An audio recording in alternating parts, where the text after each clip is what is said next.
Assalamualaikum warahmatullahi wabarakatuh. Halo anak-anakku semuanya, ketemu lagi dengan Bu Ifah. Di sini kita akan belajar pendidikan agama Islam. Nah, sebelum Bu Ifah mulai, Bu Ifah mau bertanya, gimana kabar anak-anak hari ini? Sehat semuanya? Alhamdulillah, semoga anak-anak di rumah sehat semuanya dan ingat harus menjaga kebersihan. 3M, memakai masker, mencuci tangan, dan menjaga jarak. Oke, baik. Sebelum kita mulai, kita membaca basmalah terlebih dahulu.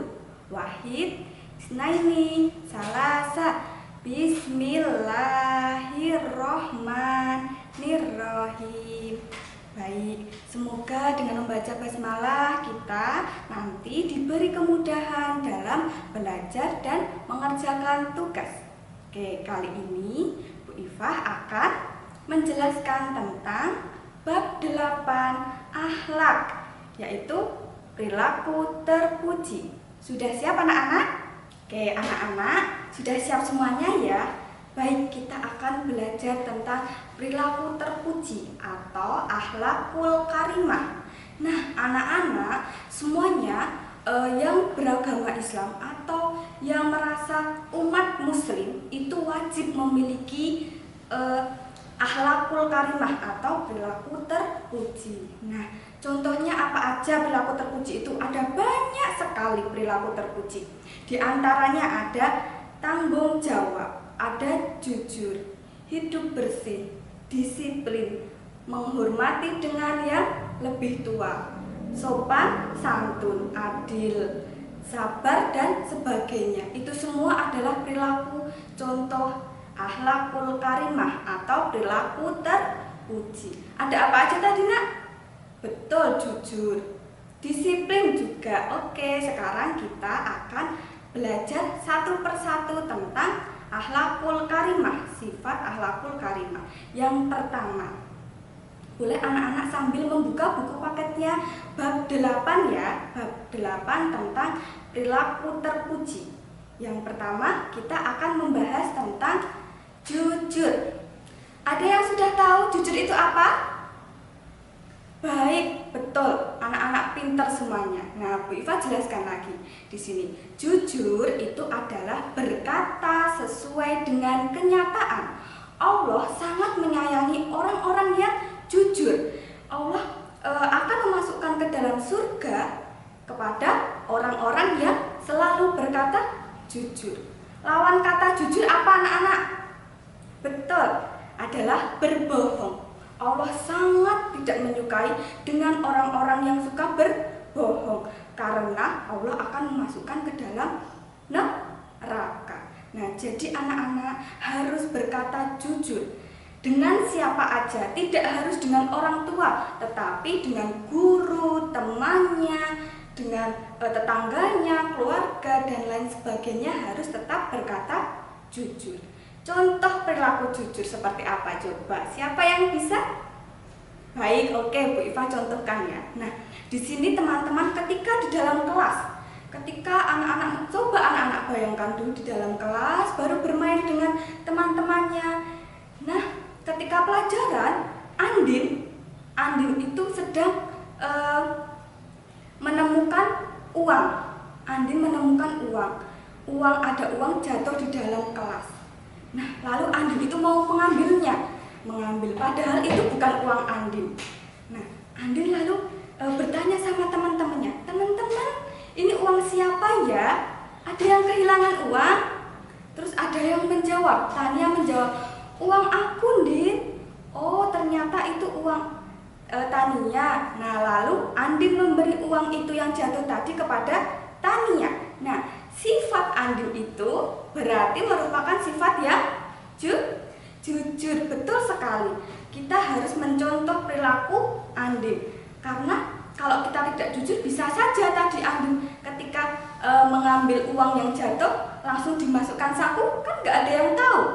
Tapi itu namanya tidak jujur, tidak boleh. Jadi anak-anak, dimanapun anak-anak berada harus berkata jujur. Baik, kita lanjut lagi. Sifat jujur anak-anak sudah tahu ya.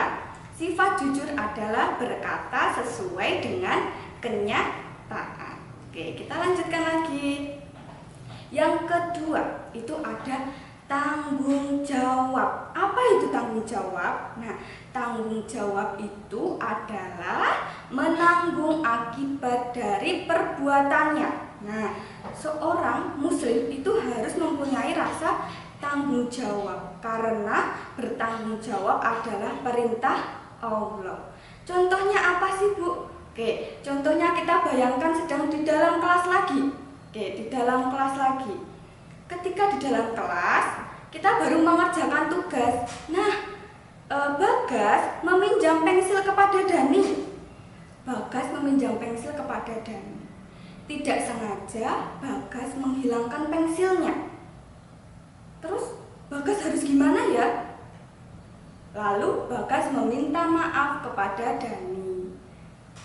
Setelah minta maaf, Bagas harus bertanggung jawab untuk menggantikan pensil dan itu sifat yang bertanggung jawab. Ada lagi, contohnya di masa pandemi ini anak-anak harus mengerjakan tugas karena tugas itu tanggung jawab anak-anak. Harus mengerjakan tugas, harus tetap semangat belajar, itu juga tanggung jawab anak-anak. Karena anak-anak kewajibannya itu adalah sekolah.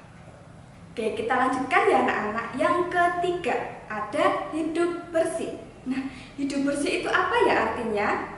Hidup bersih itu artinya bebas dari kotoran. Kita harus menjaga kebersihan karena kebersihan itu adalah sebagian dari iman. Jadi dimanapun kita berada, kita harus menjaga kebersihan. Tidak hanya menjaga kebersihan dari badan, tetapi juga pakaian, lingkungan, dan sebagainya. Dimanapun kita berada, kita juga harus tetap menjaga kebersihan. Karena kalau kita tidak menjaga kebersihan, kuman-kumannya itu pada nempel di badan kita. Terus kita menjadi sakit. Apalagi di kondisi seperti ini, di kondisi yang sedang corona seperti ini, kita harus menjaga kebersihan. Apa tadi? 3M. Memakai masker, mencuci tangan, dan menjaga jarak. Itu juga termasuk hidup bersih. Nah, manfaatnya hidup bersih itu apa? Ada yang tahu? Oke, manfaat hidup bersih itu akan terhindar dari penyakit. Hidup kita juga terasa nyaman. Coba anak-anak bayangkan, kalau anak-anak hidup di kampung yang kotor atau di rumah yang kotor, lingkungannya kotor, anak-anak nyaman tidak? Tidak, ya betul. Kalau anak-anak hidup di rumah yang bersih, yang wangi, yang rapi, anak-anak merasa nyaman tidak? Merasa nyaman dan akan terhindar dari penyakit. Sudah jelas? Oke, kita lanjutkan lagi. Yang keempat ada disiplin. Yang keempat ada disiplin. Disiplin adalah taat peraturan. Anak yang disiplin pasti pandai memanfaatkan waktu. Contohnya apa? Ada yang tahu contohnya? Oke, Bu Iva kasih contoh ya. Contoh disiplin itu apa? Anak yang disiplin pasti akan menyelesaikan tugas tepat waktu. Nah, ketika anak-anak diberi setiap hari anak-anak diberi tugas sama Bapak Ibu guru ya. Nah, itu anak-anak langsung kerjakan atau tidak? Oke, baik, ada yang dikerjakan langsung, ada yang tidak. Nah, kalau bisa anak-anak ketika dikasih tugas sama Bapak Ibu guru itu langsung dikerjakan. Itu menjadi salah satu disiplin, salah satu tugas yang harus diselesaikan tepat waktu. Nah, apalagi contohnya? Oh, ketika tidak pandemi kan anak-anak harus berangkat sekolah. Harus berangkat sekolah berarti anak-anak harus tepat waktu, tidak boleh terlambat. Betul. Oke, nanti anak-anak bisa mencontohkan yang lainnya ya. Bu Iva hanya menjelaskan sedikit saja untuk contoh-contohnya. Oke, terakhir kita lanjut yang terakhir, yang kelima. Hormat terhadap sesama anggota keluarga. Sekarang Bu Iva mau tanya, siapa sih anggota keluarga itu? Coba sebutkan anggota keluarga anak-anak itu siapa aja? Betul, ada ayah, ada bunda, terus ada kakak, ada adik, terus dan lain sebagainya. Nah, anggota keluarga itu juga tidak hanya yang tinggal di rumah aja, tetapi yang tinggal di samping kita, namanya tetangga, itu juga termasuk keluarga kita. Kita harus menghormati sesama muslim, walaupun cuma hanya tetangga, tapi kita harus tetap menghormati, apalagi kepada yang lebih tua. Contohnya ayah dan bunda itu lebih tua dengan anak-anak, itu berarti anak-anak harus lebih menghormati kepada orang tua. Tidak boleh, contohnya, cara menghormatinya, contohnya tidak boleh berkata yang keras, harus sopan, berbicaranya dengan kata yang lembut, tidak boleh marah-marah, tidak boleh pakai nada yang tinggi. Baik anak-anak, tadi kita sudah belajar tentang akhlak. Nah, Bu Iva pesen sama anak-anak sebelum Bu Iva tutup. Bu Iva pesen yang pertama harus menjaga kebersihan, terus di rumah aja, terus jangan lupa sholat 5 waktu tetap harus dikerjakan walaupun hanya di rumah. Tetap semangat belajar. Kurang lebihnya mohon maaf. Kita membaca hamdalah dulu. Alhamdulillahirabbil alamin. Kurang lebihnya mohon maaf dari Bu Iva. Wassalamualaikum warahmatullahi wabarakatuh.